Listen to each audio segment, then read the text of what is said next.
കഥ തുടരുന്നു. ഡാഡി, നിമിഷ വിങ്ങിക്കരഞ്ഞു. എന്തു പറ്റി മോളെ നിനക്ക്? ഒന്നും മനസ്സിലാകാത്ത ഭാവത്തിൽ ചന്ദ്രശേഖർ ചോദിച്ചു. സോനു ഇറങ്ങിപ്പോയത് കണ്ടില്ലേ ഡാഡി? അതിനെന്താ, നീ വിഷമിക്കണ്ട, കുറച്ച് കഴിയുമ്പോൾ അവൻ തിരിച്ചു വരും. ഇല്ല, സോനു പിണങ്ങിയാണ് പോയത്. നിങ്ങൾ തമ്മിൽ പിണങ്ങുന്നത് ഇതാദ്യമല്ലല്ലോ. കുറച്ച് കഴിയുമ്പോൾ അവൻ താനെ ഇണങ്ങിക്കൊള്ളും. ഇല്ല ഡാഡി, ഡാഡിയും സോനുവിൻ്റെ അമ്മയുമായുള്ള പഴയ ബന്ധമെന്തെന്ന് മനസ്സിലാകത്തോടത്തോളം ഞാനുമായുള്ള ബന്ധം തുടരാൻ പോലും തയ്യാറല്ലെന്നല്ലേ സോനു പറഞ്ഞത്? അതിന് അവന് നിന്നെ വേണ്ടെങ്കിൽ നിനക്ക് അവനെയും വേണ്ട, എന്താ? നിമിഷയെ ഒന്ന് പരീക്ഷിക്കാൻ കൂടിയായിരുന്നു ചന്ദ്രശേഖർ അങ്ങനെ ചോദിച്ചത്. നിമിഷ പൊട്ടിക്കരഞ്ഞു പോയി. അത് പറ്റില്ല ഡാഡി, സോനുവിനെ വേണ്ടെന്ന് വയ്ക്കാൻ എനിക്ക് കഴിയില്ല. സോനുവിനെ കൂടാതെ എനിക്ക് ജീവിച്ചിരിക്കാൻ തന്നെ ആവില്ല. അത്രമാത്രം നീ അവനെ സ്നേഹിക്കുന്നെന്നോ? അതെ ഡാഡി, സോനു എനിക്ക് ജീവനേക്കാൾ പ്രിയപ്പെട്ടവനാണ്. അവൻ്റെ പണമാണ് നിന്നെ ആകർഷിക്കുന്നതെങ്കിൽ അവനേക്കാൾ ധനികനായ ഒരുവനെ ഞാൻ നിനക്കായി കണ്ടെത്തും. ചന്ദ്രശേഖർ വീണ്ടും മകളുടെ മനസ്സ് അറിയാനുള്ള ശ്രമമായിരുന്നു. വേണ്ട ഡാഡി, പണമല്ല, സോനുവാണ് എനിക്ക് വലുത്. എനിക്ക് വേണ്ടി ഡാഡി മറ്റാരെയും കണ്ടുപിടിക്കേണ്ട. നിനക്കുള്ളത്ര സ്നേഹം അവന് നിന്നോട് ഇല്ലെങ്കിലോ? സോനു സ്നേഹമുള്ളവൻ തന്നെയാണ് ഡാഡി. എൻ്റെ എത്രയോ തെറ്റുകൾ സോനു പുറത്തിരിക്കുന്നു. ഞാൻ എത്രമാത്രം സോനുവിനെ ബുദ്ധിമുട്ടിച്ചിട്ടുണ്ട്. എൻ്റെ അടക്കമില്ലാത്ത സ്വഭാവം പൊറുക്കാൻ സോനുവിനെ മാത്രമേ കഴിയൂ. ഗ്രാനിയുടെ ട്രെയിനിങ് ആണ് എന്നെ വഷളാക്കിയത്. എന്നാൽ സോനുവിൻ്റെ ഉപദേശങ്ങൾ എന്നെ ഇപ്പോൾ ഒരു നല്ല കുട്ടിയാക്കി മാറ്റിയിരിക്കുന്നു. സോനു ഉപേക്ഷിച്ചാലും ഇനി സോനുവിനെ വേണ്ടെന്ന് വയ്ക്കാൻ എനിക്ക് കഴിയില്ല. അപ്പോൾ ഞാനിനി എന്ത് ചെയ്യണം? സോനുവിൻ്റെ കാല് പിടിക്കണോ? ചന്ദ്രശേഖർ ചോദിച്ചു. കാല് പിടിക്കണമെന്ന് സോനു ആവശ്യപ്പെട്ടില്ലല്ലോ. സോനുവിൻ്റെ അമ്മയും ഡാഡിയുമായുള്ള പൂർവ്വ ബന്ധമാണ് സോനുവിന് അറിയേണ്ടത്. ഞാൻ പറഞ്ഞല്ലോ, ആ സ്ത്രീ എൻ്റെ പൂർവ്വ കാമുകിയൊന്നും ആയിരുന്നില്ലെന്ന്. അത്രയും പറഞ്ഞതുകൊണ്ടായില്ലല്ലോ. ഡാഡിക്ക് ആ സ്ത്രീയെ മുമ്പേ അറിയാമെന്ന് ഞങ്ങൾക്ക് മനസ്സിലായി. ഡാഡിയോട് അവർ ആ വീട്ടിൽ വെച്ച് ഗെറ്റൗട്ട് പറയുന്നതും ഞങ്ങൾ കേട്ടു. അതിൻ്റെ കാരണം ഞങ്ങൾക്ക് അറിയാൻ ആഗ്രഹമുണ്ടായാൽ അത് തെറ്റോ? അറിയണമെന്ന നിർബന്ധമാണോ? ചന്ദ്രശേഖർ ഇരിപ്പിടത്തിൽ നിന്ന് എഴുന്നേറ്റു. എന്നേക്കാൾ നിർബന്ധം സോനുവിനാണ്. അതുകൊണ്ട് എനിക്ക് നിർബന്ധിക്കേണ്ടി വരുന്നു. സംഗതി അറിഞ്ഞു കഴിയുമ്പോൾ നഷ്ടം സോനുവിന് തന്നെയാണ്. അവനും അവൻ്റെ അമ്മയുമായുള്ള ബന്ധം തകരും. ധർമ്മസങ്കടത്തിലായതുപോലെ നിമിഷ ഒരു ഞൊടി നിന്നു. പിന്നെ പറഞ്ഞു, എന്തും സംഭവിക്കട്ടെ, സോനുവിന് അതറിയണമെന്ന വാശിയുണ്ട്. സോനുവിൻ്റെ അമ്മയെക്കുറിച്ചാണ് എനിക്ക് പറയാനുള്ളത്. അത് കേട്ട് കഴിയുമ്പോൾ നിനക്ക് സോനുവിനോട് പോലും വെറുപ്പ് തോന്നിയാലോ? ഇല്ല, ആ അമ്മ എന്തെങ്കിലും തെറ്റ് ചെയ്തിട്ടുണ്ടെങ്കിൽ അതിൻ്റെ പേരിൽ ഞാൻ സോനുവിനെ വെറുക്കില്ല. ഞാൻ പറയുന്നത് നിനക്ക് വിശ്വസിക്കാൻ കഴിയുമോ എന്ന് എനിക്കറിയില്ല. അത്ര ഭയങ്കരിയാണ് നിൻ്റെ സോനുവിൻ്റെ അമ്മ. അവരെക്കുറിച്ച് എനിക്ക് ആദ്യം മുതലേ അത്ര നല്ല അഭിപ്രായമായിരുന്നില്ല. ഞാൻ കേട്ടതും അത്തരത്തിലാണ്. ഗ്രാനി നൽകിയ ചിത്രവും തീരെ മോശമായിരുന്നു. എങ്കിൽ ഞാൻ വരച്ചു കാണിക്കാൻ പോകുന്ന ചിത്രം നിന്നെ പേടിപ്പെടുത്തും, തീർച്ച. ഡാഡി പറയൂ, അറിയാൻ എനിക്ക് തിടുക്കമായി. കുട്ടിയായിരിക്കുമ്പോഴേ അച്ഛനും അമ്മയും നഷ്ടപ്പെട്ട മാളവികയെ രണ്ടാനമ്മയാണ് വളർത്തി വലുതാക്കിയത്.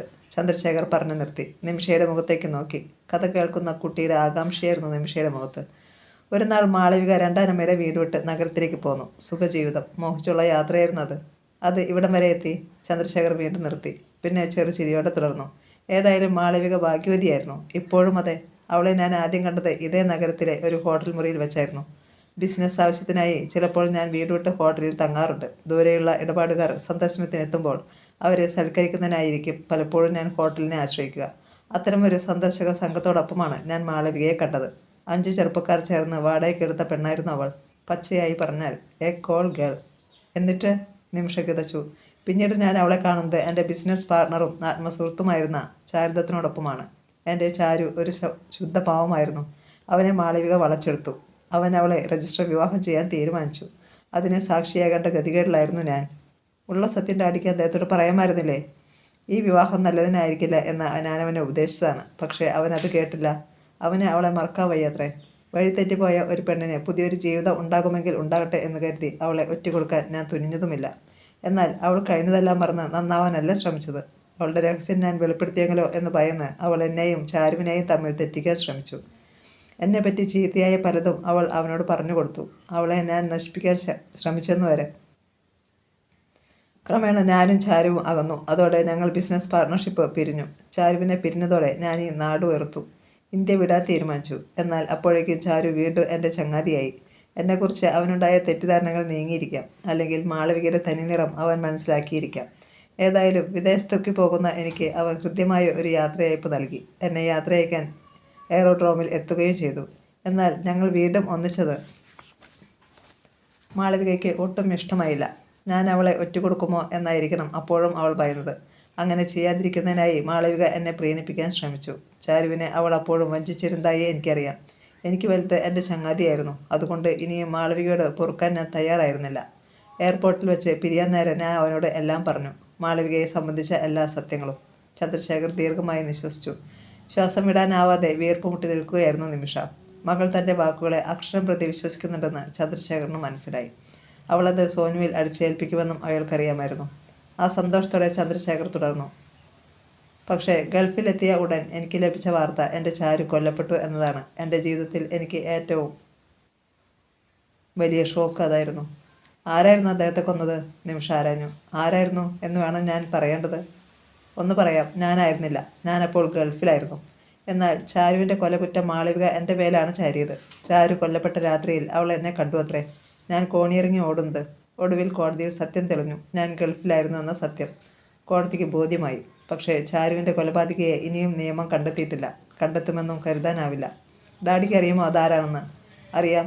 ഗൾഫിലേക്ക് പോകാൻ നേരം ഞാൻ എയർപോർട്ടിൽ വെച്ച് മാളവികയെ സംബന്ധിച്ച എല്ലാ വിവരങ്ങളും ചാരുവിനെ അറിയിച്ചിരുന്നെന്ന് പറഞ്ഞല്ലോ. ചാരു തുടർന്ന് വഞ്ചിക്കപ്പെടാതിരിക്കാനായിരുന്നു അത്. അന്ന് രാത്രിയിലായിരുന്നു ചാരു കൊല്ലപ്പെട്ടതും. അതുകൊണ്ട് ഞാൻ നൽകിയ പുതിയ അറിവുകൾ ചാരുവിനെ ക്ഷോഭിപ്പിച്ചിരിക്കാം. അവൻ മാളവികയുമായി വഴക്കിട്ടിരിക്കാം. ഒരുപക്ഷെ മാളവികയെ ആ വീട്ടിൽ നിന്ന് പുറത്താക്കാൻ നോക്കിയിരിക്കാം. മാളവിക അവൻ്റെ കാല് പിടിച്ചിരിക്കാം. സാധുവായ അവൻ അവളോട് പുറത്തിരിക്കാം. എങ്കിലും സ്വന്തം രഹസ്യം പുറത്തായ സ്ഥിതിക്ക് ഇനിയും ചാരുവിനെ ജീവനോടെ വെച്ചോണ്ടിരിക്കേണ്ട എന്ന് അവർ തീരുമാനിച്ചിരിക്കാം. അവളുടെ രഹസ്യം അറിയാവുന്ന മറ്റൊരുവൻ ഞാനാണ്. ചാരുവിനെ കൊന്നിട്ട് ആ കൊലക്കുറ്റം എൻ്റെ ശിരസിൽ വച്ചുകെട്ടുന്നതോടെ ഒരു വെടിക്ക് 2 പക്ഷി എന്ന് അവൾ വിചാരിച്ചിരിക്കാം. നിമിഷ സ്തബ്ധയായി വായ തുറന്ന് നിൽക്കുകയാണ്. എന്താ ഡാഡി പറയുന്നത് നിനക്ക് വിശ്വസിക്കാൻ കഴിയുന്നില്ലേ?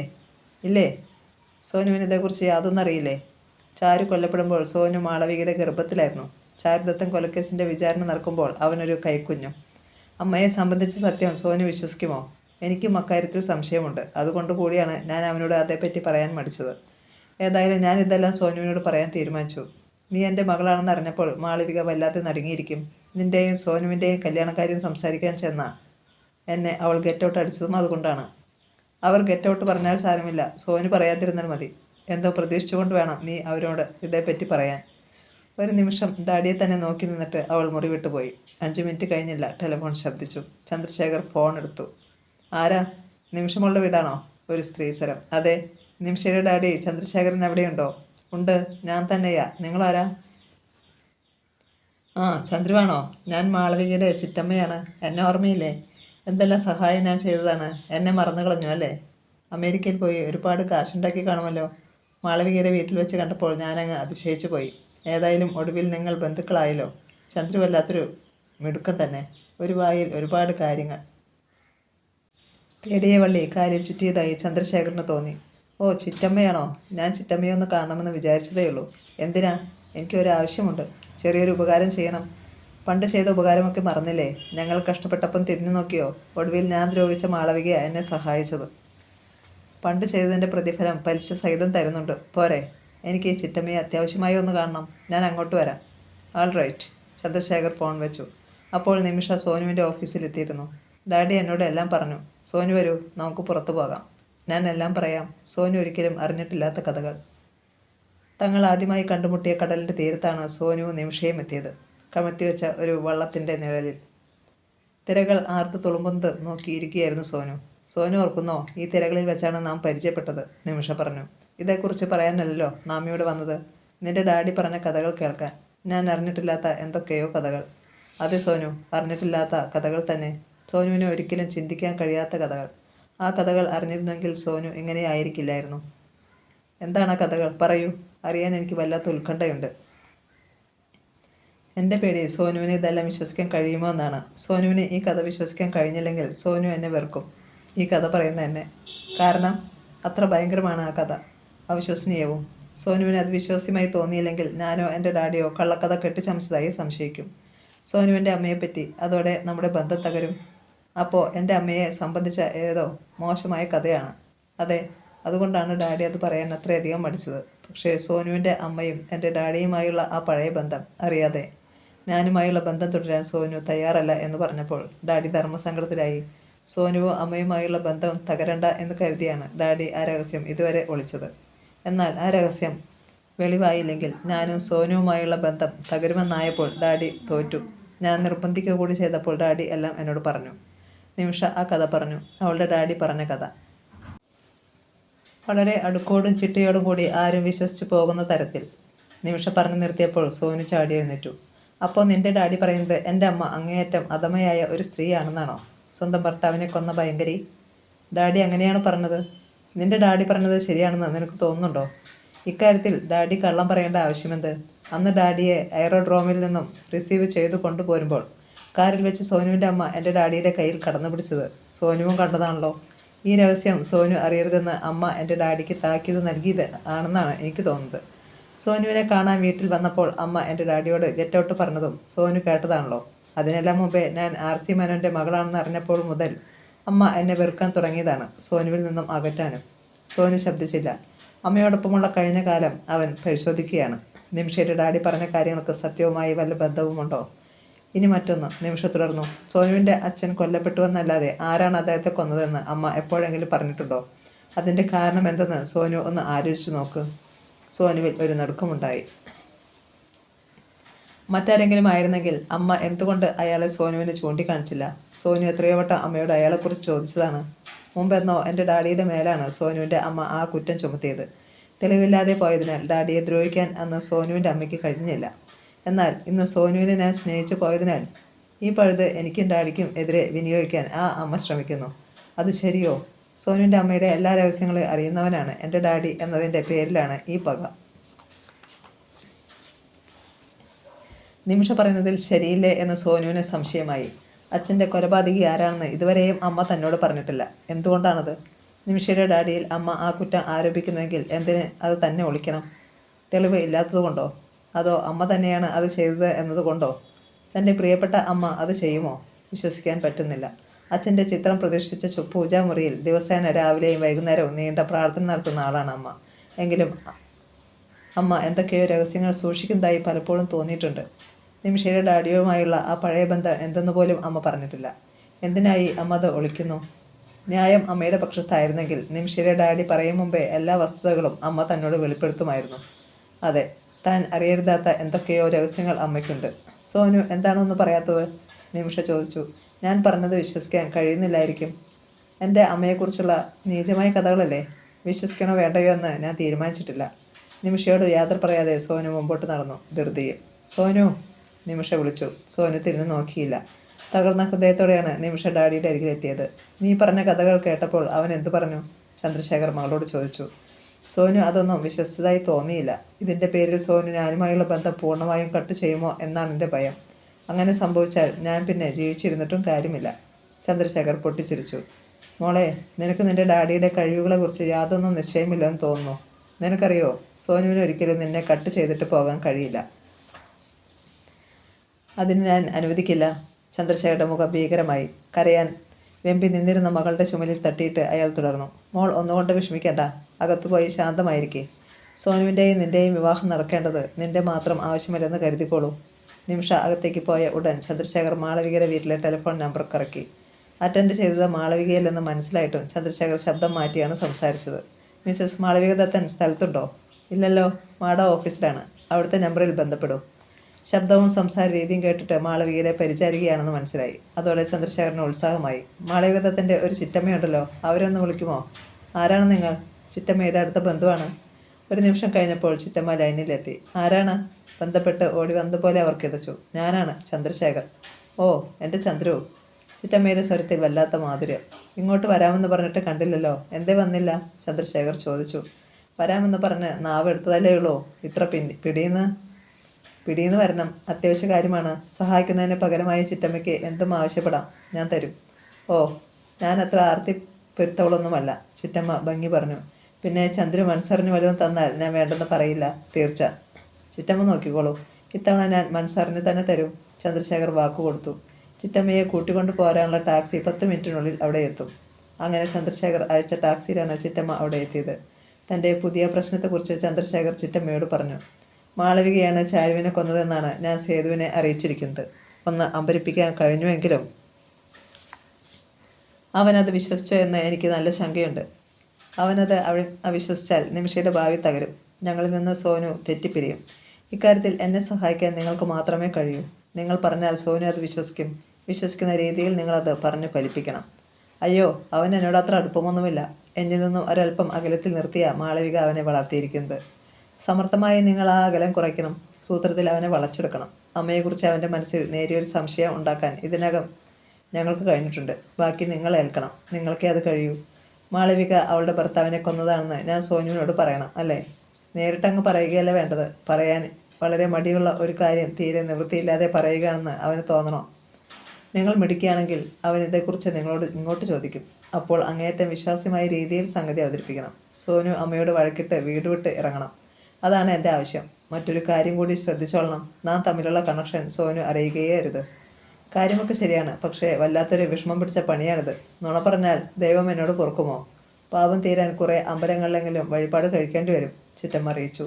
അതിന് നിങ്ങൾക്ക് പണം വേണമെന്നല്ലേ പറയുന്നത്? വിഷമിക്കേണ്ട.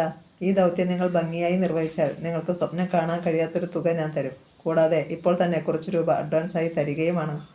ചന്ദ്രശേഖർ ഒരു കെട്ട് നോട്ട് ചിറ്റമ്മയുടെ മടിയിലേക്ക് എറിഞ്ഞു കൊടുത്തു. ചിറ്റമ്മയ്ക്ക് നിറഞ്ഞ സന്തോഷം. കാശ് പ്രതീക്ഷിച്ചൊന്നുമല്ല, പക്ഷേ എൻ്റെ ചന്ദ്ര പറഞ്ഞാൽ എനിക്ക് കേൾക്കാതിരിക്കാൻ പറ്റുമോ? അങ്ങനെ ചോദിച്ചുകൊണ്ടാണ് അവർ മടങ്ങിപ്പോയത്. ചിറ്റമ്മ വീട്ടിലെത്തുമ്പോൾ സോനു മുകളിലെ കിടക്കമുറിയിൽ തലയിണയിൽ മുഖം ചേർത്ത് വെച്ച് കിടക്കുകയാണ്. ചിറ്റമ്മ അവൻ്റെ അരികിലെത്തി. എന്താ മോനെ, തലവേദനയാണോ? അല്പം ചന്ദന അരച്ചിട്ടാലോ? വേണ്ട, സോനു നീരസത്തിൽ പറഞ്ഞു. എന്നാൽ അന്ന് മാളവിക തിരിച്ചു വരുന്നതിനകം 4-5 വട്ടമെങ്കിലും ചിറ്റമ്മ സോനുവിൻ്റെ മുറിയിലെത്തി. അവർ ബലമായി അവൻ്റെ നെറ്റിയിൽ ചന്ദനം പുരട്ടി. ഈ പ്രായത്തിൽ മാളുവിന് ഇടയ്ക്കിടെ തലവേദന വരുമായിരുന്നു. ഞാനപ്പോൾ ചന്ദനം അരച്ചിടും. തലവേദന പമ്പ കിടക്കും. ഞാൻ പ്രസവിച്ച 2 പെൺമക്കളുണ്ടെങ്കിലും എനിക്ക് വലുത് എൻ്റെ മാളുവായിരുന്നു. പക്ഷേ അവൾ പെട്ടെന്ന് ചിറ്റമ്മ നിർത്തി. പിന്നെ കൂട്ടിച്ചേർത്തു. ആ, സാരമില്ല. എന്തേ? സോനു അത്ഭുതത്തിൽ ചിറ്റമ്മയെ നോക്കി. ഒന്നുമില്ല മോനെ, ഞങ്ങൾ ചിറ്റമ്മയും മകളുമല്ലേ. അവൾ എന്നെ ദ്രോഹിച്ചാലും ഞാനത് ഓർത്തിരിക്കുന്നത് ശരിയാണോ? എല്ലാം ഞാൻ മറന്നു. അല്ലെങ്കിലും എന്നോട് അവൾ ചെയ്തത് എനിക്ക് പ്രശ്നമില്ല.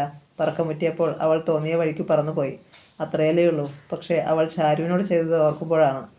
സോനു വല്ലാതെ ഞെട്ടി. പറയൂ, അമ്മ എന്താണ് അച്ഛനോട് ചെയ്തത്? ഒന്നുമില്ല. എന്തോ അബദ്ധം പറഞ്ഞതുപോലെ ചിറ്റമ്മ പരിഭ്രാന്തി നടിച്ചു.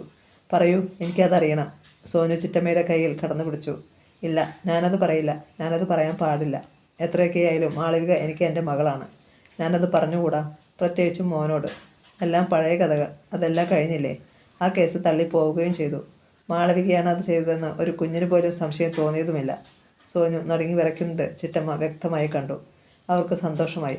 അവർ മുറി വിട്ടു പോകുമ്പോൾ സോനു ഒരു പ്രതിമയായി കിടക്കയിൽ അനക്കമറ്റിരിക്കുകയായിരുന്നു.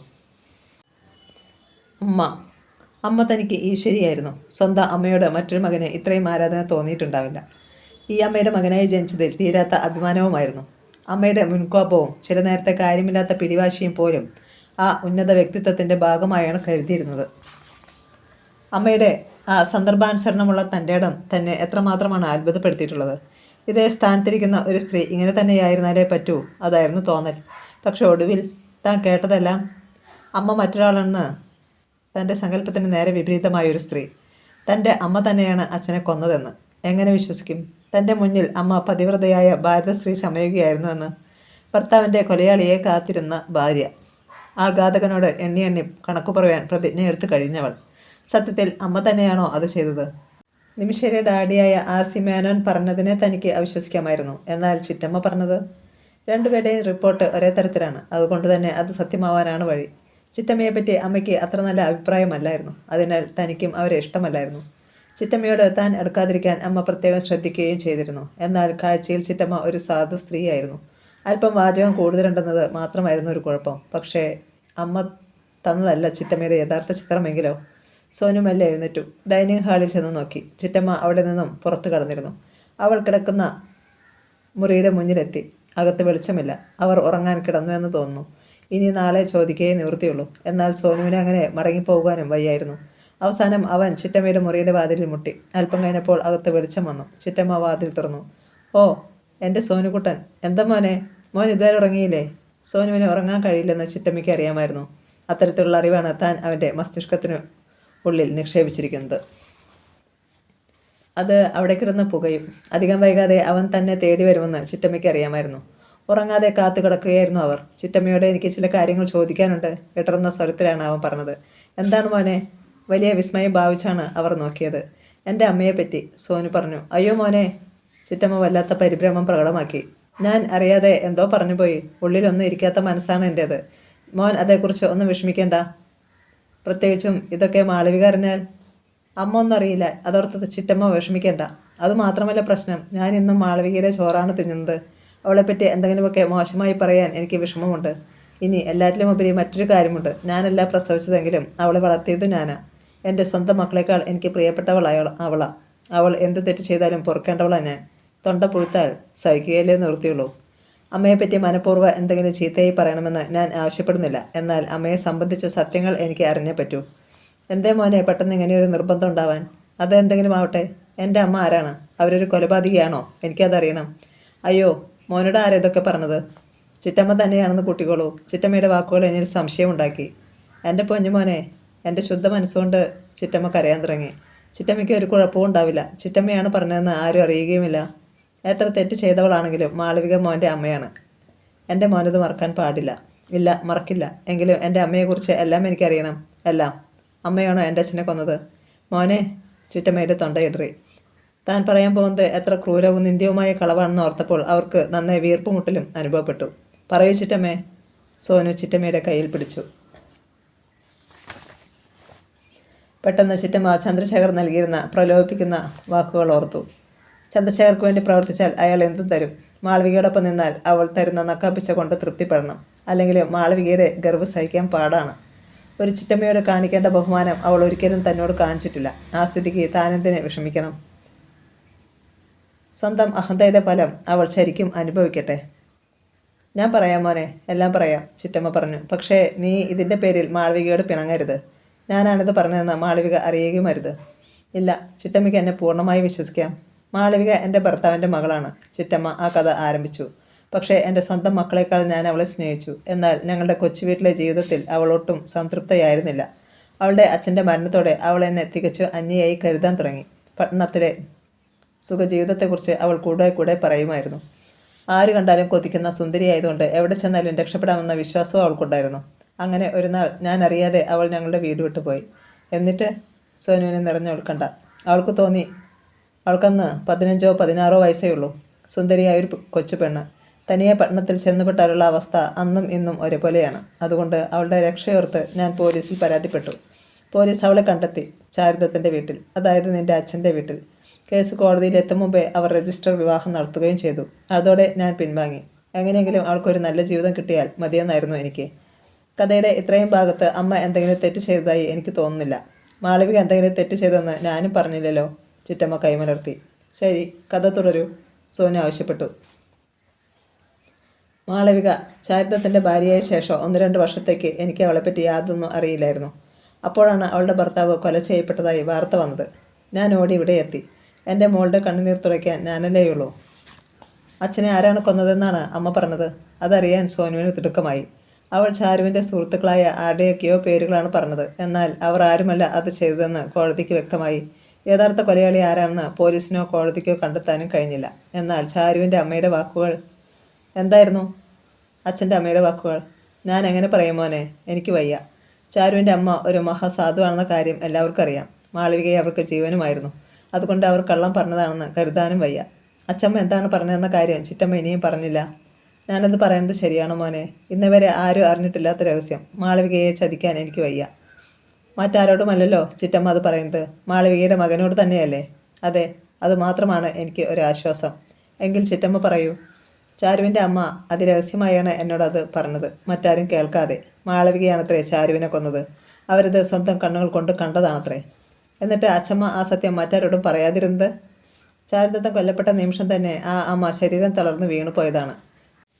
മാളവികയല്ലാതെ അവരുടെ അടുത്ത് മറ്റാരും ചെല്ലാറുമില്ല. മാളവികയെ കൂടാതെ ആദ്യം ഒരാൾ അവരുടെ അടുത്ത് ചെന്നത് ഞാനാണ്. ചാരുവിനെ ആരാണ് കൊന്നതെന്ന സത്യം അവർ പുറത്താക്കുമോ എന്ന് മാളവികയ്ക്ക് നല്ല സംശയമുണ്ടായിരുന്നു. അതുകൊണ്ട് ഏതാനും നാളുകൾക്കകം മാളവിക എന്തോ മരുന്ന് കൊടുത്ത് അവരുടെ നാവിനെയും നിശ്ചലമാക്കി. അധികകാലം കഴിയും മുമ്പേ ആ അമ്മ മരിക്കുകയും ചെയ്തു. അമ്മ എന്തിനാവാം അച്ഛനെ കൊന്നത്? ചാരുവിൻ്റെ കണക്കറ്റ സ്വത്തുക്കൾ അവളുടെ മാത്രം സ്വാധീനത്തിൽ വരുത്താനാവാം. അല്ലെങ്കിൽ അവൾക്ക് മറ്റാരുടെങ്കിലും ബന്ധം ഉണ്ടായിരുന്നിരിക്കാം. എന്തോ എനിക്കറിയില്ല. എനിക്കറിയാത്ത കാര്യത്തെക്കുറിച്ച് ഞാൻ പറയില്ല, പ്രത്യേകിച്ചും എൻ്റെ മകളെക്കുറിച്ച്. ഇനഫ്, എനിക്കിത്രയും മതി. സോനു മെല്ലെ തിരിഞ്ഞു. മോനെ, ഈ വിവരം നീ മാളവികയോട് പറയല്ലേ. ചാരുവിൻ്റെ അമ്മ പറഞ്ഞത് സത്യമാണോ എന്ന് ആർക്കറിയാം? ചിലപ്പോൾ എൻ്റെ മാളു നിരപരാധിയാണെങ്കിലോ? ചിറ്റമ്മ അപേക്ഷിച്ചു. മതി, സോനു ചിറ്റമ്മയെ തടഞ്ഞു. ഇനിയൊന്നും പറയണ്ട. ധൃതിയിൽ അവൻ മുറിക്ക് പുറത്തു കടന്നു. ആ രാത്രിയിൽ അവന് ഉറങ്ങാൻ കഴിഞ്ഞതേയില്ല. അച്ഛൻ്റെ കൊലപാതകയെ വകവരുത്തുന്ന ന്യായമാണ് താൻ ജീവിച്ചത്. അയാളെ ചൂണ്ടിത്തരുന്ന ജോലി മാത്രമേ അമ്മയ്ക്കുണ്ടായിരുന്നുള്ളൂ. പക്ഷേ അമ്മ അയാളെ തനിക്ക് ചൂണ്ടിക്കാട്ടിയില്ല. കാരണം അമ്മ തന്നെയാണല്ലോ അത് ചെയ്തത്. അച്ഛൻ്റെ കൊലപാതകയെ ആരെന്നറിഞ്ഞിട്ടും തനിക്ക് ആ വ്യക്തിയോട് പകപോക്കാൻ കഴിയാതായിരിക്കുന്നു. യഥാർത്ഥത്തിൽ താൻ പകപോക്കേണ്ടത് തന്നോട് തന്നെയാണ്. പുലർച്ചെ മാളവിക കുളി കഴിഞ്ഞ് പുറത്തു വരുന്നതും കാത്ത് സോനു ഹാളിലിരുന്നു. അത്യാവശ്യമായ ചില സാധനങ്ങൾ അവൻ സൂട്ട് കേസിലും ബാഗുകളിലും നിറച്ച് അരികിൽ വച്ചിരുന്നു. കുളിയും പ്രാർത്ഥനയും കഴിഞ്ഞാണ് മാളവിക ഹാളിലെത്തിയത്. സോനുവിനെ പ്രാതലിന് ക്ഷണിക്കാൻ. ഞാൻ കഴിച്ചു, അവൻ പറഞ്ഞു. ഇത്ര നേരത്തെ? മാളവികയ്ക്ക് സംശയം. നല്ല വിശപ്പുണ്ടായിരുന്നു.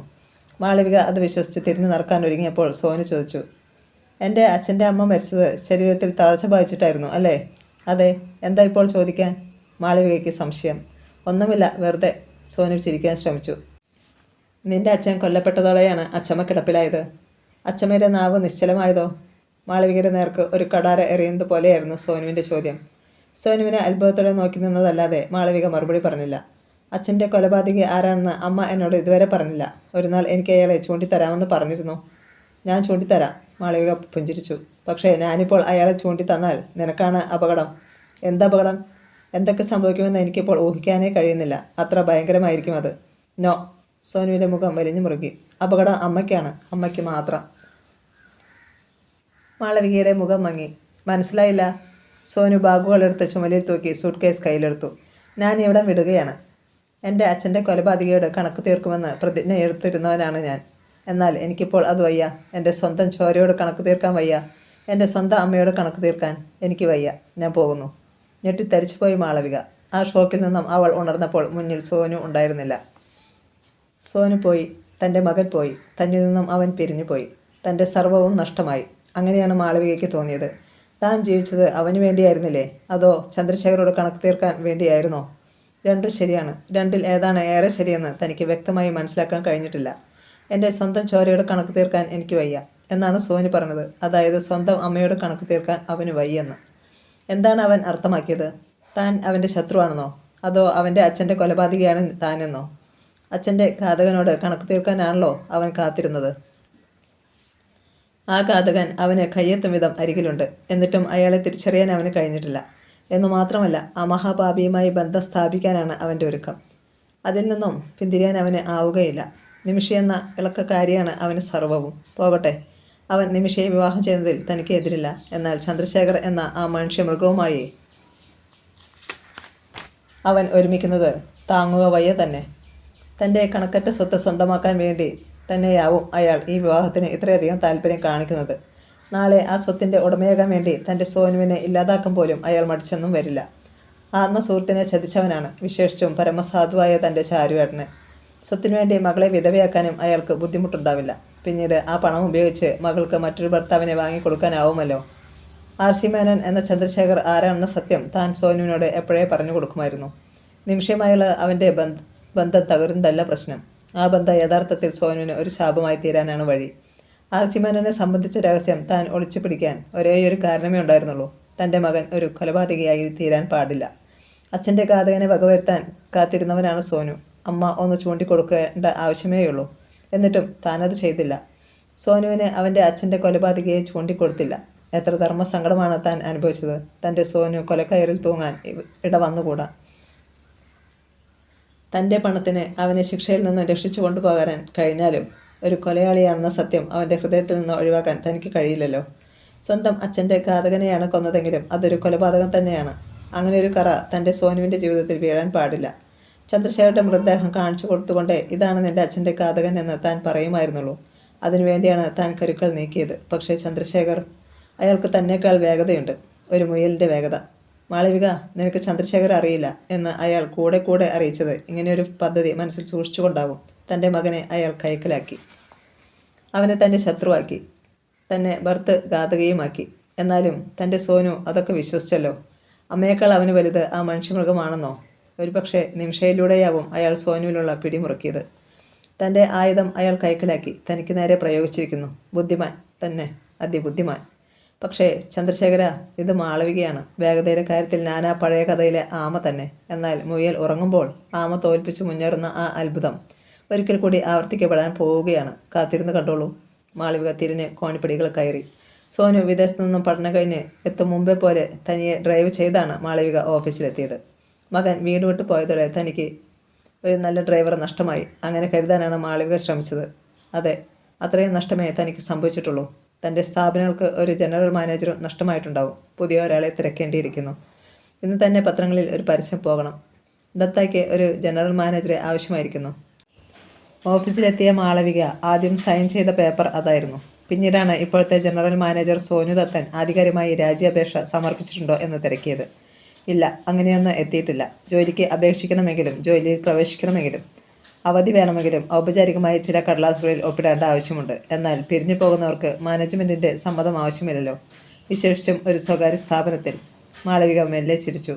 പിന്നെ അറ്റൻഡൻസ് രജിസ്റ്റർ പരിശോധിച്ചു. അത്ഭുതം, ജനറൽ മാനേജർ സോനു ദത്തൻ കൃത്യമായി ഹാജരായിട്ടുണ്ട്. അന്വേഷിച്ചപ്പോൾ ആൾ സ്വന്തം ക്യാബിനിലുണ്ടെന്നും മനസ്സിലായി. മാളവിക വീണ്ടും ചിരിച്ചു. സോനു വീട്ടിൽ നിന്നേ പുറത്തു പോയിട്ടുള്ളൂ. ദത്തായിൽ നിന്ന് പിരിഞ്ഞിട്ടില്ല. വീട് മാളവികയുടേതാണ്. അവിടുത്തെ ഭക്ഷണവും അതുമാത്രം അവൻ ഉപേക്ഷിച്ചു. ദത്ത അവൻ്റെ അച്ഛൻ്റെ സ്വത്താണ്. അച്ഛൻ്റെ പേരിലുള്ള സ്ഥാപനം. ആ അവകാശബോധം സോനുവിലുണ്ട്. അതോ ആർ സി മേനോൻ പറഞ്ഞു കൊടുത്തതോ? ദത്തായിൽ നിന്നും പിരിഞ്ഞാൽ കുറച്ചു കാലത്തേക്കെങ്കിലും അമ്മായി അച്ഛൻ തന്നെ മരുമകന് ചെലവിന് കൊടുക്കേണ്ടി വരുമല്ലോ. പക്ഷേ മോനെ സോനുകുട്ട, ദത്ത നിന്റെ വകയല്ല, നിന്റെ അച്ഛനും നിൻ്റേതല്ല. ചാരുദത്തൻ്റെ ആത്മാവിന് പോലും അവകാശി മാളവികയാണ്. മാളവിക മാത്രം. അത് നീ ഇന്ന് വൈകുന്നേരം അറിയും. രാവിലത്തെ പ്രധാന ജോലികൾ തീർത്ത ശേഷം മാളവിക കാറുമെടുത്ത് പുറത്തു കടന്നു. പലരെയും കാണാനുണ്ട്. ചില നമ്പറുകൾ കറക്കിയാൽ മുന്നിൽ ഓടിയെത്തുന്നവരാണ് അധികവും. എങ്കിലും നേരിൽ കാണുക തന്നെ, ടെലിഫോണിൽ ആശ്രയിക്കാതെ. ചുവരിനെ പോലും സ്വന്തം മുടിനാരിനെ പോലും എന്തിന് അവനവനെ പോലും പൂർണ്ണമായി വിശ്വസിക്കാനാവില്ലെന്ന് ജീവിതത്തിൽ നിന്നും പഠിച്ചവളാണ് മാളവിക. സ്വന്തം മനസ്സിനെ മാത്രം ബോധ്യപ്പെടുത്തിയ പദ്ധതികൾ പോലും പുറത്ത് തൂവി പോവാറുണ്ട്. ഒരു ഉറക്കപ്പിച്ചിൽ അറിയാതെ സ്വയം വിളിച്ചു പറഞ്ഞാലും മതിയല്ലോ. ഒരു പദ്ധതി ആസൂത്രണം ചെയ്യുന്നത് പോലും നടപ്പാക്കപ്പെടുന്നതിന് ഏതാനും നിമിഷങ്ങൾ മുമ്പായാൽ അത്രയും നല്ലത്. മാളവിക ആദ്യം എത്തിയത് ജയ് ബജരംഗ് ബംഗാരപ്പയുടെ അടുത്താണ്. ഹനുമാൻ എന്നും അയാൾക്ക് പേരുണ്ട്. വണ്ടികളെ കൊണ്ട് എന്ത് അഭ്യാസം കാണിക്കുവാനും ഒരു ലോകമെടുക്കാൻ. ടൂ വീലേഴ്സ് തുടങ്ങി ഹെവി വെഹിക്കിൾസ് വരെ എന്തും ബംഗാരപ്പ ഉപയോഗിക്കും. കന്നഡക്കാരനാണ്. പക്ഷേ എല്ലാ ദക്ഷിണേന്ത്യൻ ഭാഷകളും അറിയാം. കൂടാതെ ഹിന്ദിയും ഇംഗ്ലീഷും. കോടീശ്വരന്മാരും ലക്ഷാധിപതികളുമാണ് ബംഗാരപ്പയെ ജീവിപ്പിക്കുന്നത്. വണ്ടിക്കാര്യത്തിൽ അതിമാനുഷ്യൻ. തൻ്റെ യജമാനന്മാരോട് ഒരു വളർത്തു നായയെപ്പോലെ വിശ്വസ്തനും. അതാണ് ബംഗാരപ്പ. വണ്ടിയെടുപ്പിച്ച് ആരെയെങ്കിലും കൊല്ലണോ? ഒരു സാധാരണ റോഡപകടത്തിൻ്റെ ശൈലിയിൽ ബംഗാരപ്പ സംഗതി സാധിക്കും. കേസ് തള്ളിപ്പോകാനുള്ള പഴുതുകൾ ഇട്ടുകൊണ്ട് തന്നെ. വണ്ടി കടന്നു ചെല്ലാത്ത ചതുപ്പുകളിലൂടെയും കുന്നിൻ പുറത്തുകൂടെയും വണ്ടി ഓടിക്കണോ? ബംഗാരപ്പ ആ വെല്ലുവിളി വിജയകരമായി ഏറ്റെടുക്കും. വണ്ടിയുമായി പറക്കണോ? അതിനും ബംഗാരപ്പ തന്നെ ആൾ. വായുവിലുള്ള അഭ്യാസങ്ങളാണ് ബംഗാരപ്പയെ ഹനുമാൻ ആക്കിയത്. പോരെങ്കിൽ ആളൊരു ഹനുമാൻ ഭക്തനുമാണ്. ബംഗാരപ്പയ്ക്ക് ബാങ്കുകളിൽ കനത്ത ഡെപ്പോസിറ്റ് ഉണ്ട്. എങ്കിലും ബംഗാരപ്പയും കുടുംബവും ഒരു ഇടുങ്ങിയ ഗലിയിലാണ് താമസിക്കുന്നത്. അവിടെ നിന്നും അല്പം മാറി തെരുവോരത്ത് മാളവിക കാർ നിർത്തി. ബംഗാരപ്പയെ ക്ഷണിക്കാൻ പ്രത്യേക രീതിയിൽ ഹോൺ മുഴക്കിയാൽ മതിയാകും. കാറിനരികിൽ ബംഗാരപ്പ എത്തി. കനത്ത മസിലുകളുള്ള മധ്യവയസ്കൻ. മാളവികയെ ഡ്രൈവിംഗ് പഠിപ്പിച്ചത് ബംഗാരപ്പയാണ്. എൻ്റെ ഒപ്പം വണ്ടി കൊണ്ട് കളിക്കാൻ ഒരാൾക്കേ കഴിയൂ. അത് മാളവികയമ്മയാണ്. ബംഗാരപ്പ സമ്മതിച്ച കാര്യമാണ്. ജയ് ബജ്രംഗ്, ബംഗാരപ്പ അഭിവാദ്യം ചെയ്തു. മാളവിക ഒരേ ഒരു വാചകമേ പറഞ്ഞുള്ളൂ, അതും വളരെ പതിഞ്ഞ ശബ്ദത്തിൽ. ഇന്ന് രാത്രി 9 മണിക്ക് നോർത്ത് സർക്കിളിലുള്ള എൻ്റെ രഹസ്യഭവനത്തിലെത്തണം. ഇന്ന് രാത്രി 9 മണിക്ക്. മാളവിക വണ്ടി തിരിച്ചുവിട്ടു. അടുത്ത ആൾ ഉടുമ്പ് ശങ്കറാണ്. മലയാളി. എത്ര നിലകളുള്ള കെട്ടിടമായാലും എത്ര ബന്ധവസ്തുള്ള വാതിലുകളായാലും ശങ്കർ ഭംഗിയായി ഓപ്പറേറ്റ് ചെയ്തുകൊള്ളും. അങ്ങനെയാണ് ശങ്കർ ഉടുമ്പായത്. അയാൾക്കും കിട്ടി ബംഗാരപ്പയ്ക്ക് കിട്ടിയ അതേ ശാസനം. അടുത്ത ആൾ മാരിയമ്മൻ കോവിലിനടുത്ത് താമസിക്കുന്ന കപാലിയാണ്. ശങ്കരെപ്പോലെ കപാലിയും ചെറുപ്പക്കാരനാണ്. നിരവധി കൊലപാതകങ്ങളിലൂടെ നഗരത്തെ വിറപ്പിച്ച വാടക കൊലയാളി. മാളവിക അവസാനമായി കണ്ടത് ആഭ്യന്തരമന്ത്രി സോമസുന്ദരത്തെയാണ്. എന്താ മിസ്സസ് ദത്തൻ, സർപ്രൈസ് ആയിരിക്കുന്നല്ലോ. ഒന്ന് റിങ് ചെയ്തിരുന്നെങ്കിൽ. റിങ് ചെയ്യുമ്പോൾ സംഗതിയുടെ ഗൗരവം കുറയും. നോ, ഒരിക്കലുമില്ല. റിങ് ചെയ്യുന്ന ആളുടെ വിലയനുസരിച്ചിരിക്കും കാര്യങ്ങൾ. എന്നാലും മിസ്സസ് ദത്തൻ എനിക്ക് വേണ്ടി എന്തൊക്കെ ചെയ്തിരിക്കുന്നു എന്ന കാര്യം ഞാൻ മറന്നിട്ടില്ല. എനിക്ക് മാത്രമല്ല, എൻ്റെ പാർട്ടിക്കും. ഇനിയും ഇലക്ഷൻ ഉണ്ടാകുമല്ലോ. അപ്പോഴും ഞങ്ങൾക്ക് ഈ സഹായം ആവശ്യമാണ്. ഇലക്ഷനിൽ മാത്രമല്ല, ഭരണത്തിലും. എന്നാലാകുന്ന എല്ലാ സഹായവും ഞാൻ ജീവിച്ചിരിക്കുന്നിടത്തോളം കാലം താങ്കൾക്കുണ്ടാവും. അത് മതി. ഇനി പറയൂ, എന്താ വിശേഷം? മന്ത്രി പുഞ്ചിരിച്ചു. മാളവികയ്ക്ക് ചിരി വന്നില്ല. ഞാൻ ഒരാളെ കൊല്ലാൻ പോവുകയാണ്. ആവും പോലെ സഹായിക്കണം. കൊലക്കുറ്റത്തിൽ നിന്നും ഒഴിവാകാനല്ല, ആ കൊലപാതകം സ്റ്റൈലായി നിർവഹിക്കാൻ. മാളവിക ജീവിതത്തിൽ ആദ്യമായാണ് ഒരു കൊല ചെയ്യാൻ പോകുന്നത്. അത് ചരിത്രം രേഖപ്പെടുത്തണം. ആഭ്യന്തരമന്ത്രി വായ തുറന്നപടി ഇരുന്നു പോയി. എന്തിനെങ്ങനെ ഭയക്കുന്നത്? ജീവിതത്തിൽ ആദ്യമല്ലല്ലോ നിങ്ങൾ കൊല്ലുന്നതും കൊലയ്ക്ക് സഹായിക്കുന്നതും. പക്ഷേ ഇതുപോലെ മുൻകൂർ ആരും പറയാറില്ല. ചെയ്ത ശേഷമാണ് രക്ഷിക്കാൻ മുറവിളി കൂട്ടുന്നത്. അത് രക്ഷപ്പെടണമെന്നുള്ളവരുടെ കാര്യം. എനിക്ക് രക്ഷപ്പെടണ്ട. ഞാൻ കൊലപാതകിയാണെന്ന് സത്യസന്ധമായി കോടതിക്ക് തെളിയിക്കാൻ കഴിഞ്ഞാൽ തൂക്കുമരത്തിൽ കുറഞ്ഞ ശിക്ഷയൊന്നും എനിക്ക് നൽകരുതെന്നാണ് എൻ്റെ മുൻകൂർ അഭ്യർത്ഥന. ആഭ്യന്തരമന്ത്രിയുടെ കണ്ണുകൾ മിഴിഞ്ഞു. എന്തെല്ലാം സഹായമാണ് എനിക്ക് ആവശ്യമെന്ന് ഞാൻ പിന്നീട് അറിയിച്ചുകൊള്ളാം. ചിരിക്കോട്ടി ചിരിച്ചുകൊണ്ട് മാളവിക പുറത്തേക്ക് നടന്നു. 4 മണിയോടെ മാളവിക ഓഫീസിൽ തിരിച്ചെത്തി.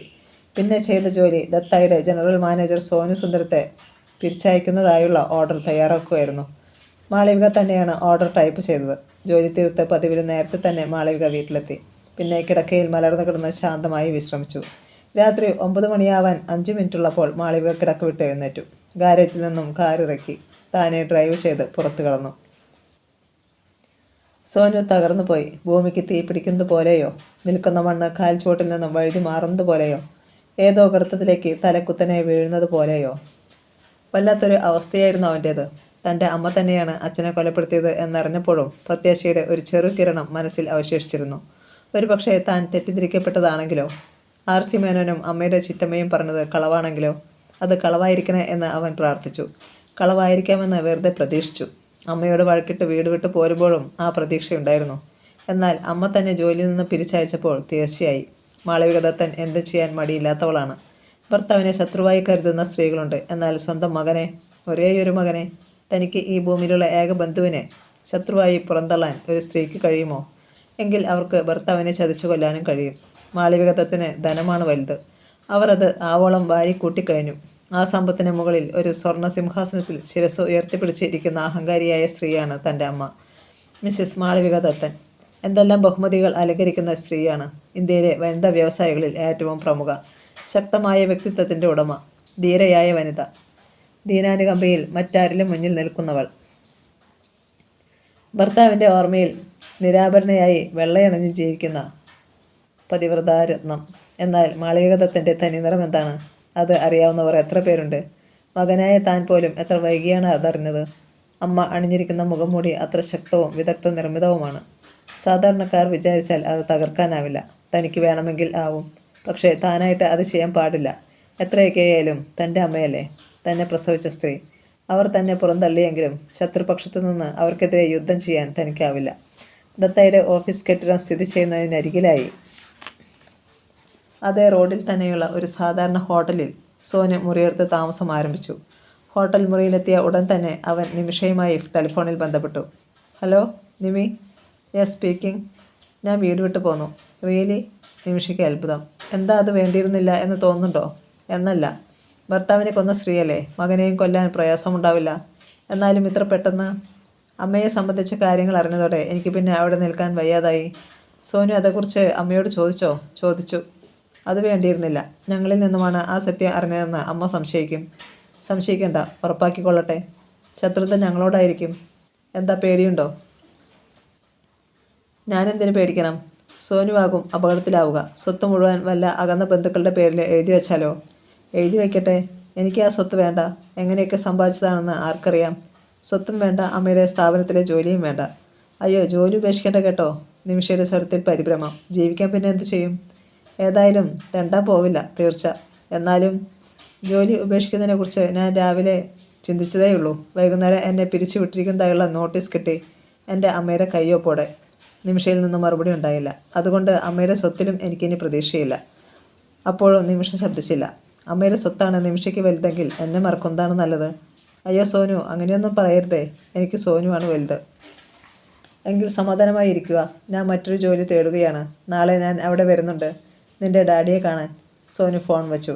എനിക്ക് സോനുവാണ് വലുത് എന്ന് പറഞ്ഞുവെങ്കിലും സോനുവിന് അമ്മയുടെ സ്വത്ത് നഷ്ടപ്പെടുന്നതിൽ നിമിഷയ്ക്ക് നല്ല കുണ്ഠിതമുണ്ടായിരുന്നു.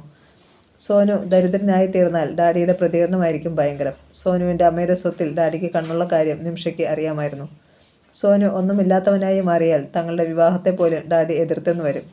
ഏതായാലും എത്രയും നേരത്തെ ഡാഡിയെ വിവരം ധരിപ്പിക്കുന്നതാണ് നല്ലത്. ഡാഡി വിചാരിച്ചാൽ എന്തെങ്കിലും മാർഗം കാണാതിരിക്കില്ല. സോനുവിനെയും അമ്മയെയും പൊരുത്തപ്പെടുത്താനെങ്കിലും ഡാഡി ശ്രമിക്കും. സോനു ടെലിഫോണിലൂടെ അറിയിച്ച കാര്യം മുഴുവൻ നിമിഷ ചന്ദ്രശേഖർ അറിയിച്ചു. എന്താ നിന്റെ പ്ലാൻ? ദരിദ്രനും തൊഴിലില്ലാത്തവനുമായി മാറിയ സോനുവിനെ ഉപേക്ഷിക്കാനോ? ചന്ദ്രശേഖർ ചോദിച്ചു. ഒരിക്കലുമില്ല ഡാഡി. സോനുവിൻ്റെ പണത്തെയല്ല, സോനുവിനെയാണ് ഞാൻ സ്നേഹിച്ചത്. എന്നാൽ ഞാൻ അങ്ങനെയല്ല. ഞാൻ വിലമതിച്ചത് അവൻ്റെ പണത്തെ തന്നെയാണ്. സോനുവിൻ്റെ അമ്മ സ്വത്തുക്കൾ സോനുവിന് നൽകാതിരുന്നാൽ നിമിഷയ്ക്ക് ഉത്കണ്ഠയായി. നിങ്ങളുടെ വിവാഹത്തെ ഞാൻ എതിർക്കുമോ എന്നല്ലേ നിനക്കറിയേണ്ടത്? ചന്ദ്രശേഖർ ചോദിച്ചു. അതെ. ഇല്ല. എത്രയും നേരത്തെ നിങ്ങളുടെ വിവാഹം നടത്താനാണ് എൻ്റെ തീരുമാനം. My sweet daddy. നിമിഷ ഡാഡിയെ കെട്ടിപ്പിടിച്ച് ചുമലിൽ ഉമ്മ വച്ചു. ഞാൻ വല്ലാതെ ഭയന്നിരുന്നു. സോനുവിൻ്റെ അമ്മ സോനുവിന് സ്വത്ത് കൊടുക്കാതിരുന്നാൽ ഡാഡി ഞങ്ങളുടെ വിവാഹത്തിന് തടസ്സം നിൽക്കുമോ എന്ന്. സോനുവിൻ്റെ അമ്മ സോനുവിന് സ്വത്ത് കൊടുക്കാതിരിക്കുന്നത് പ്രശ്നമേ ഇല്ല. മാളവികദത്തൻ്റെ സ്വത്ത് മുഴുവൻ സോനുവിന് അവകാശപ്പെട്ടതാണ്. സോനുവിൻ്റെ അമ്മ ആ സ്വത്ത് മുഴുവൻ സർക്കാരിന് വിട്ടുകൊടുത്താലോ? RC മേനോൻ അതിന് അനുവദിക്കുകയില്ല. അതിന് ഡാഡിയുടെ അനുവാദം എന്തിന്? സ്വത്ത് സർക്കാരിന് വിട്ടുകൊടുക്കാൻ അവൾ ജീവിച്ചിരിക്കണമല്ലോ. നിമിഷ ഞെട്ടിപ്പോയി. അവൾ ഡാഡിയെ തുറച്ചു നോക്കി. ചന്ദ്രശേഖരുടെ മുഖം മഞ്ഞുമായി. ഏറ്റവും അടുത്ത മുഹൂർത്തത്തിൽ നിങ്ങളുടെ വിവാഹം നടക്കും. പിന്നെ മുഹൂർത്തം നോക്കാതെ മറ്റൊരു ചടങ്ങും. എന്താത്? മാളവികദത്തൻ്റെ മരണം. ഡാഡി! നിമിഷ നിലവിളിച്ചു പോയി. ചന്ദ്രശേഖർ പൊട്ടിച്ചിരിച്ചു. മാളവിക ഇല്ലാതായാൽ പിന്നെ അവളുടെ സ്വത്തിൻ്റെ അവകാശി സോനുവാണ്. സോനുവിൻ്റെ സ്വത്ത് നിൻ്റേതും എൻ്റെ സ്വത്ത് ഡാഡിയുടേതും. നിമിഷയുടെ മുഖത്ത് പുച്ഛം പ്രകടമായി. നിമിഷ, നീ എഴുതപ്പുറം വായിക്കേണ്ട. ചന്ദ്രശേഖരുടെ സ്വരം ഉയർന്നു. സോനുവിൻ്റെ അമ്മ ആര് തന്നെയാവട്ടെ, അവരുടെ സ്വത്ത് അവർ ആർക്ക് വേണമെങ്കിലും കൊടുക്കട്ടെ. സ്വത്തിനോട് ആശയുണ്ടെങ്കിലും സ്വത്തിനു വേണ്ടി ആളുകളെ കൊല്ലുന്നതിനോട് എനിക്ക് യോജിപ്പില്ല. നീ യോജിക്കേണ്ട. ഞാൻ എന്താണ് ചെയ്യേണ്ടതെന്ന് ഞാനാണ് തീരുമാനിക്കുന്നത്. ചന്ദ്രശേഖർ തിരിഞ്ഞ് സ്വന്തം മുറിയിലേക്ക് പോയി. നിമിഷയ്ക്ക് ഇപ്പോഴും തന്നെ ഡാഡിയോട് വെറുപ്പ് തോന്നി. സോനുവിൻ്റെ അമ്മ തന്നെയാണ് സോനുവിൻ്റെ അച്ഛനെ കൊന്നതെന്ന് ഡാഡി പറഞ്ഞു. സത്യത്തിൽ ഡാഡിക്ക് എങ്ങനെ അവരെ കുറ്റപ്പെടുത്താനാവും? സ്വത്തിനു വേണ്ടി ആളുകളെ കൊല്ലാൻ മടിക്കാത്ത ആളാണല്ലോ ഡാഡിയും. പക്ഷേ ഡാഡിയുടെ പദ്ധതികളെക്കുറിച്ച് സോനുവിനോട് പറയാൻ പറ്റില്ല. സോനു ഡാഡിയോട് വഴക്കിടും. അതും ദോഷമുണ്ടാക്കുന്നത് തനിക്ക് തന്നെയാവും. നിമിഷ ചെകുത്താനും ചെങ്കണ്ടനും ഇടയിലായി. പിറ്റേന്ന് സോനു ചന്ദ്രശേഖരെ കാണാനെത്തി. സോനുവിനോടുള്ള ചന്ദ്രശേഖരുടെ പ്രതികരണം മറ്റൊന്നായിരുന്നു. സോനു വിഷമിക്കരുത്. എയർപോർട്ടിൽ വെച്ച് നേരിൽ കണ്ട നിമിഷം തന്നെ സോനു എൻ്റെ മരുമകനായി. എനിക്ക് അത്രമാത്രം സോനുവിനെ ഇഷ്ടമായി. മാളവികദത്തൻ്റെ സ്വത്തല്ല, സോനുവിൻ്റെ വിശിഷ്ടമായ വ്യക്തിത്വമാണ് എന്നെ ആകർഷിച്ചത്. മാളവികദത്തൻ്റെ മകനാണെന്നറിഞ്ഞപ്പോൾ എൻ്റെ മനസ്സിൽ നേരിയ നിരാശയാണുണ്ടായത്. എന്നാൽ സോനുവിനെ കൂടുതൽ അറിഞ്ഞപ്പോൾ ആ വിഷമം മാറി. മാളവിക സ്വന്തം സ്വത്ത് ആർക്കോ വേണമെങ്കിലും നൽകട്ടെ. എനിക്കോ എൻ്റെ മകൾക്കോ അത് ആവശ്യമില്ല. നിമിഷയ്ക്ക് മാന്യമായി ജീവിക്കാനുള്ള വക ഞാൻ ഉണ്ടാക്കിയിട്ടുണ്ട്. എൻ്റെ തൊഴിലും നഷ്ടമായി. മറ്റൊരു തൊഴിൽ കണ്ടെത്തും വരെ സോനു വിക്കി. സോനുവിന് ഞാൻ തൊഴിലുണ്ടാക്കി തരും. നിന്നെയും നിമിഷയെയും ഞാൻ സ്റ്റേഴ്സിലേക്ക് കൊണ്ടുപോകാൻ തീരുമാനിച്ചു. അങ്കിൾ! സോനുവിൻ്റെ കണ്ടം ഇടറി. കണ്ണുകൾ നിറഞ്ഞു. എൻ്റെ അമ്മ എന്നെ പുറന്തള്ളി. അങ്കിൾ എനിക്ക് ആശ്രയവും തരുന്നു. ഇപ്പോൾ എനിക്ക് മനസ്സിലായി രക്തമല്ല ബന്ധം ഉണ്ടാക്കുന്നതെന്ന്. അതൊക്കെ അവിടെ നിൽക്കട്ടെ, ചന്ദ്രശേഖർ പറഞ്ഞു. സോനുവിൻ്റെയും നിമിഷയുടെയും കല്യാണം ഉടനെ നടത്താനുള്ള തീരുമാനത്തിലാണ് ഞാൻ. സോനു എന്ത് പറയുന്നു? എനിക്കൊന്നും പറയാനില്ല. അങ്കിൾ പറയുന്നതെന്തും ഞങ്ങൾക്ക് സമ്മതമാണ്. Very good. ചന്ദ്രശേഖർ മന്ദഹസിച്ചു. വാത്സല്യപൂർവ്വം സോനുവിൻ്റെ ചുമലിൽ തട്ടി. ഇങ്ങനെയൊരു മരുമകനെയാണ് ഞാൻ ആഗ്രഹിച്ചതും. ഒരാഴ്ചക്കുള്ളിൽ തന്നെ നിങ്ങളുടെ വിവാഹം നടക്കും. മാളവികയുടെ ജോലിയും സ്വത്തും RC മേനോൻ്റെ മകൾക്കും മരുമകനും എല്ലാം പുല്ലാണെന്ന് തെളിയിച്ചു കൊടുക്കുകയാണ് എൻ്റെ ഉദ്ദേശ്യം. സ്വത്ത് മോഹിച്ചാണ് ഞാൻ എൻ്റെ മകളെ മാളവികയുടെ മകനെ വിവാഹം ചെയ്തു കൊടുക്കാൻ ആഗ്രഹിച്ചതെന്ന് ആരും ഇനി പറയരുത്. അങ്കിൾ പേടിക്കേണ്ട. അങ്കിളിനെ പരിചയമുള്ളവരാരും അങ്ങനെ പറയില്ല, തീർച്ച. പക്ഷേ മാളവിക അമ്മ എന്തും പറയട്ടെ, എന്തും ധരിക്കട്ടെ. നന്മ നമ്മുടെ പക്ഷത്താണെന്ന് നമുക്കറിയാമല്ലോ. തീർച്ചയായും നമ്മുടെ പക്ഷത്ത് നന്മയുണ്ടെന്നതാണ് നമ്മുടെ ധൈര്യവും. അങ്ങേയറ്റം ശുദ്ധനും നല്ലവനുമായ ഒരാളെ പോലെയായിരുന്നു ചന്ദ്രശേഖരുടെ സംസാരം. അതോടെ സോനുവിന് അയാളെ പൂർണ്ണ വിശ്വാസമായി. ഇനിയൊരു കാര്യം ചന്ദ്രശേഖർ സോനുവിനോട് പറഞ്ഞു. ആരൊക്കെ എതിർത്തിട്ടും നമ്മൾ ഇതുവരെ എത്തി. അതുകൊണ്ട് ഇനിയും നമുക്ക് ആരെയും കൂസേണ്ട കാര്യമില്ല. സോനു ഇന്ന് തന്നെ ഇവിടേക്ക് താമസം മാറ്റിക്കോളൂ. വെറുതെ വല്ല ഹോട്ടലുകാർക്കും പൈസ കൊടുക്കണ്ട. ഇവിടെയാണെങ്കിൽ ഒരു 2 കുടുംബത്തിന് താമസിക്കാനുള്ള സൗകര്യമുണ്ട്.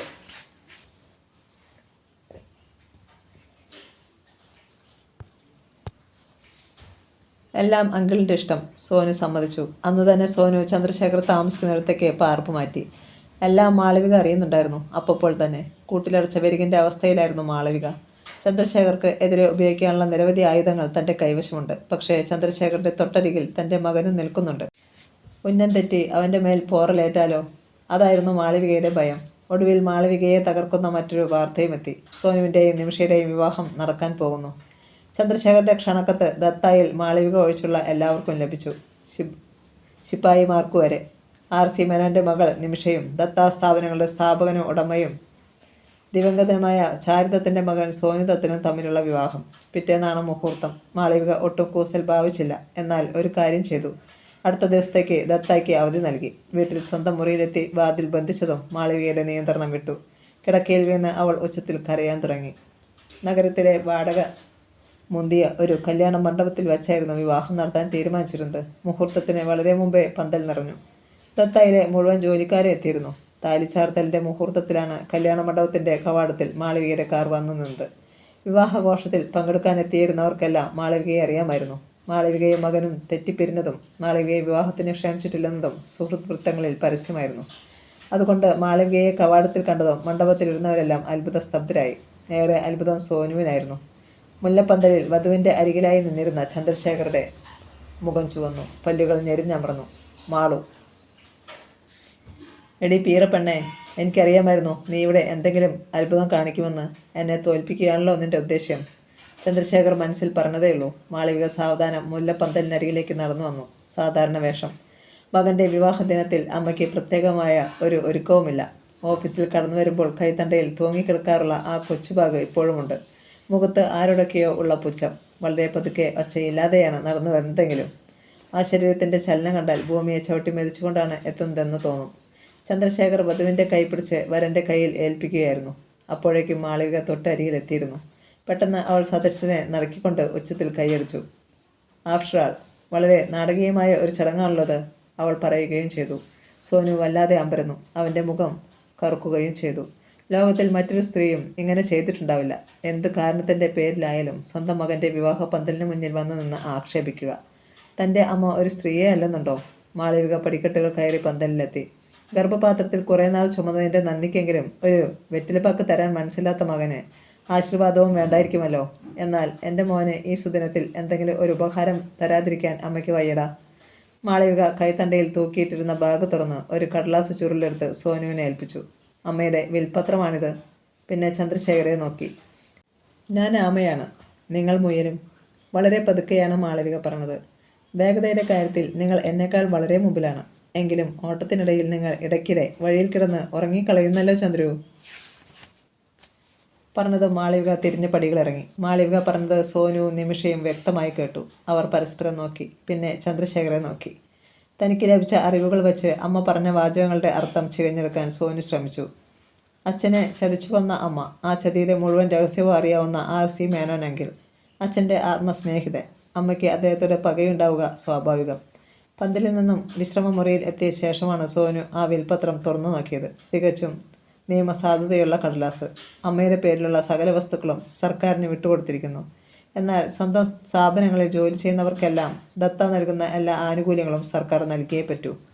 ബാങ്ക് ഡെപ്പോസിറ്റ് മൊത്തം അനാഥരായവർക്ക് വേണ്ടി വിനിയോഗിക്കാനാണ് നിർദ്ദേശം. അവസാന ഖണ്ഡിക ഇങ്ങനെയാണ്: ജീവിച്ചിരിക്കുന്ന മനുഷ്യർക്ക് ഉപയോഗിക്കാൻ കൊള്ളാവുന്ന അവയവങ്ങളെല്ലാം നീക്കം ചെയ്ത ശേഷമുള്ള എൻ്റെ മൃതദേഹത്തിൻ്റെ അവകാശം എൻ്റെ മകൻ സോനുവിനാണ്. അവന് അത് ആവശ്യമില്ലെങ്കിൽ ഏത് തെരുവ് തെണ്ടിയെയും പോലെ എന്നെയും കുഴിച്ചു മൂടുക. തൂക്കിക്കൊല്ലപ്പെടാനാണ് എൻ്റെ വിധിയെങ്കിലും ഈ അഭിപ്രായത്തിന് മാറ്റമില്ല. മാളവിക ദത്തൻ. സോനു ആ കടലാസുകൾ ചന്ദ്രശേഖരെ ഏൽപ്പിച്ചു. അവസാന ഭാഗത്തോടടുത്തപ്പോൾ ചന്ദ്രശേഖരുടെ ചുണ്ടുകൾ വിറച്ചു. മാളവിക, നീ എന്നെ ഓവർടേക്ക് ചെയ്തിരിക്കുന്നു. മനസ്സിൽ പറഞ്ഞത് അറിയാതെ പുറത്തേക്ക് തൂവിപ്പോയി. സോനുവും നിമിഷയും അത് കേട്ടു. ഇത്തവണ സോനുവിന് സംശയം. എന്താണ് ആ വാചകത്തിൻ്റെ അർത്ഥം? മാളവിക, നീ എന്നെ ഓവർടേക്ക് ചെയ്തിരിക്കുന്നു. അമ്മയും അങ്കിളും തമ്മിൽ ഒരു മത്സരം നടക്കുകയാണ്. മത്സരമോ യുദ്ധമോ? ആരുടെ പക്ഷത്താണ് നീതി? കഴിഞ്ഞ കാലത്തിലേക്ക് സോനു തിരിഞ്ഞു നോക്കി. നല്ലവരെന്ന് ഭാവിക്കുന്നവരെല്ലാം നല്ലവർ തന്നെയോ? ആരോപിക്കപ്പെട്ടവരെല്ലാം കുറ്റവാളികൾ തന്നെയോ? ആരോപണങ്ങൾക്ക് മുന്നിൽ നിശബ്ദം ശിരസ്സുയർത്തി നിന്നിട്ടുള്ളവളാണ് തൻ്റെ അമ്മ. കുറ്റം ഏൽക്കുകയാണോ നിഷേധിക്കുകയാണോ എന്ന് പോലും വ്യക്തമല്ല. ആദ്യ രാത്രി സോനു തികച്ചും അസ്വസ്ഥനായിരുന്നു. നന്നായി തലവേദനിക്കുന്നു എന്ന് പറഞ്ഞ് അവൻ വളരെ നേരത്തെ ഉറങ്ങാൻ കിടന്നു.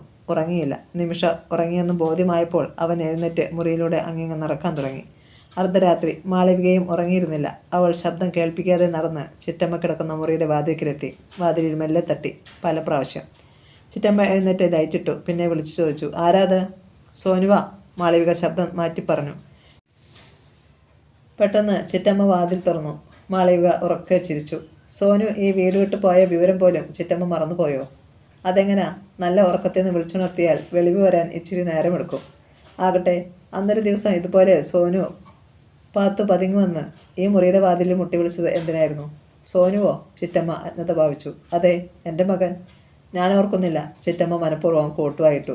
ഞാൻ ഓർക്കുന്നു, മാളവിക പറഞ്ഞു. സോനുവിൻ്റെ തൊട്ടു പിന്നിൽ ഞാനും ഉണ്ടായിരുന്നു. അവൻ എന്നെ കണ്ടില്ല. അവൻ അകത്ത് കയറിയപ്പോൾ ഞാൻ ഈ വാതിൽക്കൽ നിന്നു. അവൻ പുറത്തു വരുന്നതിന് 2 സെക്കൻഡ് മുമ്പേ ഇവിടെ നിന്ന് ഒഴിഞ്ഞു മാറുകയും ചെയ്തു. ചിറ്റമ്മയുടെ മുഖം വിളറി വെളുത്തു. എന്തായിരുന്നു എൻ്റെ മോനുമായിട്ടുണ്ടായിരുന്ന രഹസ്യം? പുറത്തു നിൽക്കുകയായിരുന്നല്ലോ പറഞ്ഞത്. കേട്ടു കാണുമല്ലോ. കേട്ടു. എന്നാലും ചിറ്റമ്മയുടെ നാവേന്ന് കേൾക്കാനൊരു കൊതി.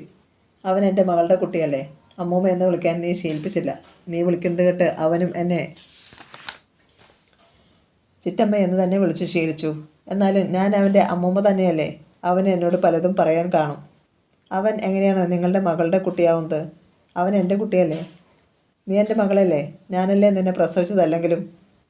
ഞാൻ നിങ്ങളുടെ മകളാണല്ലേ? തുളഞ്ഞു കയറും വിധം മാളവിക ചിറ്റമ്മയെ നോക്കി. ഞാൻ നിങ്ങളുടെ മകളായതുകൊണ്ടാണോ ഒരിക്കൽ നിങ്ങൾ എനിക്കെതിരെ കോടതിയിൽ ഹാജരായത്?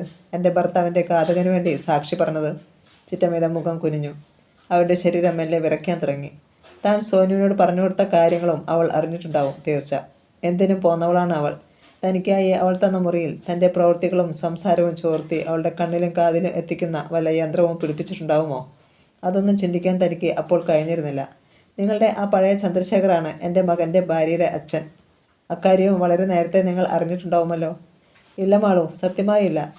സത്യം എന്ന പദം നിങ്ങളുടെ നാവിന് ചേരുന്നതല്ല ചിറ്റമ്മേ. നിങ്ങൾ ചന്ദ്രശേഖരൻ്റെ വീട്ടിൽ പോയത് എൻ്റെ മകനും അയാളുടെ മകളുമായുള്ള ബന്ധം അറിയാതെയാണ്, ഇല്ലേ? ഇനി രക്ഷയില്ല എന്ന് ചിറ്റമ്മയ്ക്ക് മനസ്സിലായി. നിങ്ങളോട് ഒരുപാട് പുറത്തവളാണ് ഞാൻ. ദുഷ്ടരോട് ഒരിക്കൽ പോലും പൊറുക്കാൻ പാടില്ലെന്ന് എന്നെ പഠിപ്പിച്ചതും നിങ്ങളാണ്. എൻ്റെ മകനോട് അവൻ്റെ അച്ഛനെ കൊന്നത് അവൻ്റെ അമ്മ തന്നെയാണെന്ന് പറഞ്ഞു കൊടുത്തതിൻ്റെ പ്രതിഫലമായി ചന്ദ്രശേഖർ നിങ്ങൾക്ക് എത്ര ലക്ഷം തന്നു? ചിറ്റമ്മ വിങ്ങി കരയാൻ തുടങ്ങി. കരഞ്ഞിട്ട് രക്ഷയില്ല ചിറ്റമ്മേ. ഇത്തവണ നിങ്ങളെ ഞാൻ വെറുതെ വിടില്ല. നാവ് കൊണ്ട് ദ്രോഹം ചെയ്തിട്ടുള്ളവർക്ക് ലഭിക്കുന്ന ഏറ്റവും കടുത്ത ശിക്ഷ നിങ്ങൾക്ക് ഞാൻ തരും. ഹൗസ് കോട്ടിൻ്റെ ഹിപ്പ് പോക്കറ്റിൽ നിന്ന് മാളവിക മനോഹരമായ ഒരു കത്രികയെടുത്ത് ചിറ്റമ്മയോടെടുത്തു. മാളു, എന്നോടൊരു തവണത്തേക്ക് കൂടി പൊറുക്കണേ മോളെ. ചിറ്റമ്മ നിലവിളിച്ചുകൊണ്ട് പിന്നോട്ട് മാറി. അനങ്ങരുത്, മാളവിക ഗർജിച്ചു. ഉടൻ അവൾക്ക് പിന്നിൽ കരുത്തന്മാരായ 2 ചെറുപ്പക്കാരും പ്രത്യക്ഷപ്പെട്ടു. ആ സ്ത്രീയെ ഒന്ന് നിയന്ത്രിച്ചോളൂ, മാളവിക ചെറുപ്പക്കാരോട് കൽപ്പിച്ചു. 2 പേരും മുറിയിൽ കടന്ന് മാളവികയുടെ ചിറ്റമ്മയെ അനങ്ങാനാവാത്ത വിധം പിടിച്ചു നിർത്തി. ചിറ്റമ്മേ, മാളവിക വിളിച്ചു. നിങ്ങൾ വേലുത്തമ്പി തവളയെക്കുറിച്ച് കേട്ടിട്ടുണ്ടോ? ചിറ്റമ്മയ്ക്ക് ശബ്ദിക്കാനായില്ല. ചിറ്റമ്മയും കേട്ടിട്ടുള്ള കഥയാണത്.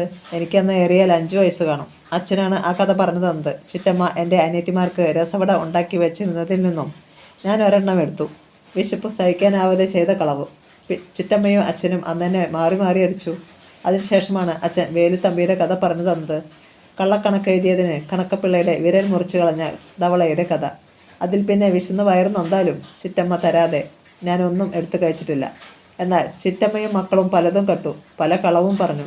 അച്ഛൻ നിങ്ങളെ ഉപദേശിച്ചില്ല. നിങ്ങൾ ഇന്നും ആ സ്വഭാവം തുടരുന്നു. പക്ഷെ ചിറ്റമ്മേ, ഇനിയും നിങ്ങൾ ഈ നാവ് കൊണ്ട് ആരെയും ദ്രോഹിക്കാൻ പാടില്ല.